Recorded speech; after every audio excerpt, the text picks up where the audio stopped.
یہ بڑا مشکل وقت آیا ہوا اس حوالے سے مسلمانوں کے اوپر، پاکستانیوں کے اوپر.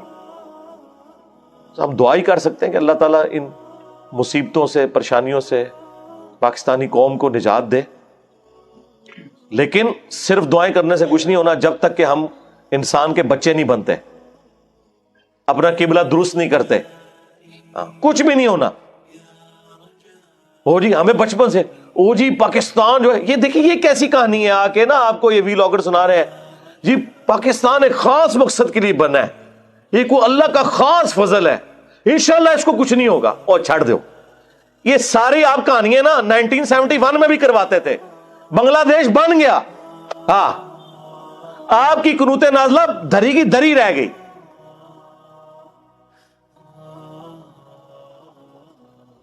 پاکستان جب بنا تھا تو اس وقت بنگلہ دیش پاکستان کا حصہ تھا نا، بلکہ پاکستان بنانے والے وہ لوگ تھے. اس وقت بھی آپ کو یہی کہانیاں چل رہی ہوتی تھی جناب، انہیں جی پاکستان ہوتے اللہ کا ہاتھ ہے جی، دو ٹوٹے ہو گیا. آج تک ہمارا وہ زخم نہیں ہم سی سکے. چلے ان کے حق میں تو بہتر ہو گیا، ان کی تو اکانومی اوپر چلی گئی. یہ کہانیاں چھوڑ دیں.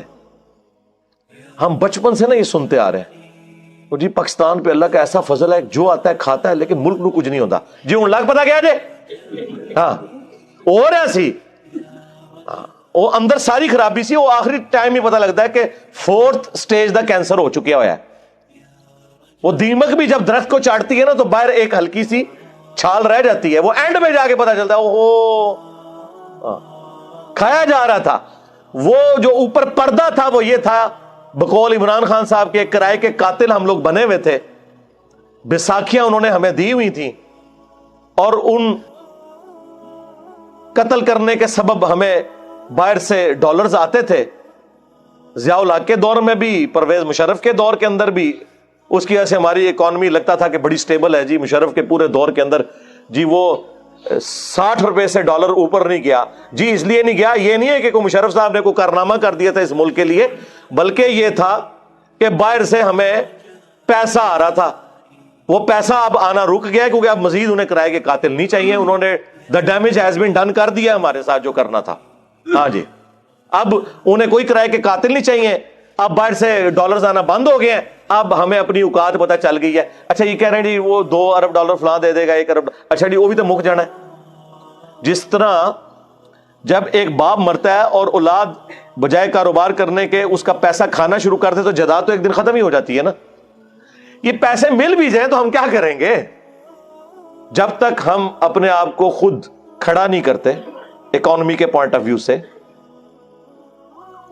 زراعت کے اندر پاکستان یعنی دنیا میں زرخیز ترین جگہوں میں سے ہے، پانی کی اویلیبلٹی ہے، لیکن دیکھ لیں گندم ہم باہر سے منگوا رہے ہیں اور سعودیہ ایکسپورٹ کر رہا ہے.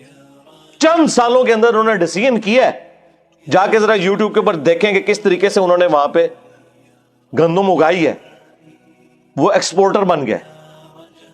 تو ہمارا گراف تو نیچے سے نیچے ہی جا رہا ہے. بس وہ جی جو بھی آتا ہے نا ایک بھاشن دے کے چلا جاتا ہے، نہیں جی نہیں انشاءاللہ تعالی سب خیر ہوئے گی. اور یہ بھاشن وہ آپ کو دے رہے ہوتے ہیں جن کے اپنے پاس سب کچھ اس ملک سے لوٹا ہوا گھر میں ہوتا ہے. سرکار جب آپ کا پیٹ بھرا ہوا ہے، آپ کے پاس ساری فیسلٹیز موجود ہیں. میں اکثر کہتا ہوں پاکستان دنیا میں جنت ہے اس شخص کے لیے جس کے پاس تھوڑا سا پیسہ ہے. اتنے پیسے کے ساتھ آپ دنیا میں کہیں یاشی نہیں کر سکتے. یار جس ملک میں 4-5 ہزار روپے میں پورا مہینہ کام کرنے والی آپ کو مل جائے، جائیں ذرا یورپ اور امریکہ میں 2 ہفتے بعد کام کرنے والی آتی ہے اور آپ سوچ نہیں سکتے، افورڈ ہی نہیں کو کر سکتا. اس لیے سب لوگ کام اپنا خود کرتے ہیں. ایک ریزن یہ بھی ہے تو دسیا جاتا ہے بڑے محنتی نے، محنتی مونتی کوئی نہیں نے وہ گل ہے افورڈ نہیں کر سکتے. آپ کو کہتے ہیں وطن کی مٹی سے بڑا پیار ہے اس لیے لاش ادھر آ رہی ہے. اس لیے نہیں سرکار، وہاں پہ قبر بہت مہنگی ہے اس لیے لاش ادھر آتی ہے. ہاں سانو کہانیاں نہ کراؤ، سانو پتہ ہے اللہ دے بندے ہو. تو یہاں پہ صورتحال آپ کے سامنے، پیسہ جس کے پاس ہے وہ تو آپ کو کہے گا کہ اللہ کے نبی چٹائی پہ بیٹھتے تھے.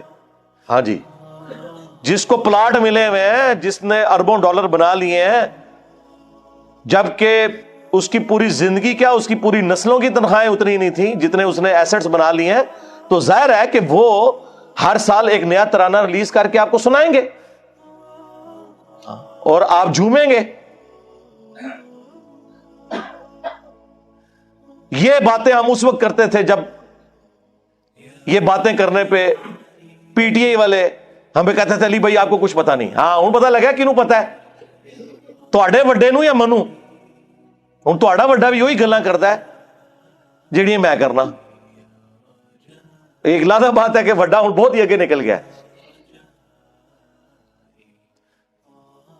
تو اللہ سے ڈرے, ریالٹی کو سمجھیں. یہ جذباتی باتیں چھوڑ دیں. اللہ خیر کرے گا, اللہ تب خیر کرے گا. اللہ تعالیٰ نے واضح سورۃ الانفال میں فرمایا کہ اللہ تعالیٰ نے کبھی کسی قوم سے نعمت نہیں بدلی جب تک کہ وہ خود ایسے کرتوت نہ کر لیں کہ اللہ تعالیٰ ان سے نعمت وہ چھین لے. اسی کو وائس ورسا کر لیں کہ اللہ تعالیٰ کسی قوم کی حالت کبھی بہتر نہیں کرے گا جب تک کہ وہ اپنے حالات و واقعات کو دیکھتے ہوئے, اپنے حالات و واقعات کی روشنی میں, تناظر میں ایفرٹ پٹ کر کے اپنے حالات بہتر نہیں کر لیتا. اللہ تعالیٰ نے کیوں حالت بدلنی ہے؟ اللہ نے دنیا کو اس باپ کے ساتھ جوڑا ہوا ہے. یہ نہیں ہے کہ آپ نے دروشی پڑھنا ہے تو آپ کا پیٹ بھر جانا ہے, 10 دفعہ سورہ اخلاص پڑھنی ہے تو آپ کی پیاس ختم ہو جانی ہے. نہ سرکار, ایسے نہیں ہوتا. پتہ ان کو بھی ہے کہ ایسے کچھ نہیں ہوتا, لیکن بس قوم کو تسلیوں پہ لگایا ہوا ہے. اور قوم بھی آپ دیکھ لیں ماشاء اللہ تعالی, ہر گھر میں 1-2 پاگل موجود ہیں جو بیچارے پوری فیملی کے لیے کمائی کرتے ہیں. پاکستان میں تو یہی ہے. آج یہ باہر سے ریمیٹنس ختم ہو جائے, آج یہ چیریٹی والا معاملہ تال پٹ ہو جائے, تو آپ دیکھیں ادھر کیا حالات و واقعات بنے. اللہ نہ کرے کہ ایسا ہو. دعا تو ہم کر سکتے ہیں, لیکن جب تک کرتوت اپنے ٹھیک نہیں کریں گے, ہر بندہ ایمانداری کے ساتھ اپنا کام نہیں کرے گا, بجائے ایک دوسرے کے کاموں میں لچ تلنے کے اپنے کاموں کے اوپر توجہ نہیں دیں گے, پھر اسی طرح ہم پٹتے رہیں گے. بس صرف تقریریں آپ سن لیں, بھاشن آپ سن لیں, باقی جو ہے وہ صورتحال آپ کے سامنے. پاکستانی عوام پریشان ہے. ہم سے آ کے لوگ لائیو سیشنز میں پوچھ رہے ہیں کہ جی ملک ڈیفالٹ ہونے کے قریب ہے, بتائیں ہم کیا کریں, کدھر جائیں, 22 کروڑ عوام کو کہاں لے کے جائیں گے.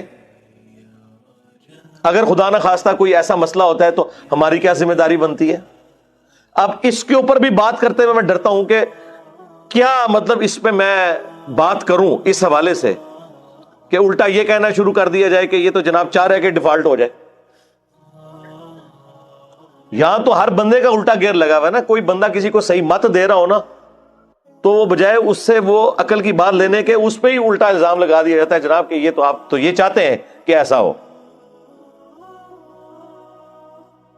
ہونے کے بعد تو پھر آپ دیکھ لیں کیا صورتحال ہوتی ہے ملکوں کی. اور میں تو کہتا ہوں اللہ معافی دے ایسا کوئی ایسا معاملہ ادھر نہ ہو.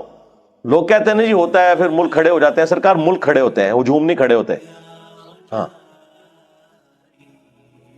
اس ملک کے اندر آپ کو کوئی ایک خیر کی چیز یونٹی کے پوائنٹ آف ویو سے کوئی نظر آتی ہے؟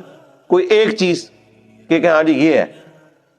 سب سے بڑا خیر ہمارا دین ہو سکتا تھا نا, اس میں بھی فرقے کیا فرقیاں بھی بنی ہوئی ہیں آگے. پولیٹیکل لیڈرز ایک دوسرے کے جانی دشمن. اسٹیبلشمنٹ نے 70 سالوں کے اندر جو اس ملک کے ساتھ کھلواڑ کیا, وہ تو اب اس ٹائم بیگی بلی بنے ہوئے ہیں. کوئی بات کرنے کے لیے تیار نہیں. انہیں پتا ہے کہ یار اب ہم کیا بات کریں گے. سوشل میڈیا کے اوپر لوگ ٹرولنگ کرتے ہیں. اور یہ بات میں کوئی فخری یعنی دکھ سے کر رہا ہوں. کسی ملک میں اللہ نہ کرے کہ ایسا ہو کہ پاکستان کی عوام اور پاکستان کی فوج آمنے سامنے آ جائے. یہ کبھی نہیں ہونا چاہیے کسی بھی ملک کے لیے, اور پاکستان کے لیے تو ہم بالخصوص بات کریں گے. لیکن ظاہر ہے کہ 70 سال کی غلطیاں صرف 2-4 ٹویٹیں کرنے سے اور اے پولیٹیکل کی اناؤنسمنٹ کرنے کے, پریس کانفرنس کرنے سے تو معاف نہیں ہوں گے. یہ کوئی کمپیوٹر کا پروگرام تو نہیں جو انڈو کر کے آپ پرانی پوزیشن پہ لے جائیں گے. یہ تو انڈو نہیں ہوتا, یہ ڈو تو ہوتا ہے. کچھ سالوں کے اندر انڈو کرتے ہوئے صدیاں لگ جاتی ہیں, تو وہ ہم بھگت رہے ہیں. آپ دیکھ رہے ہیں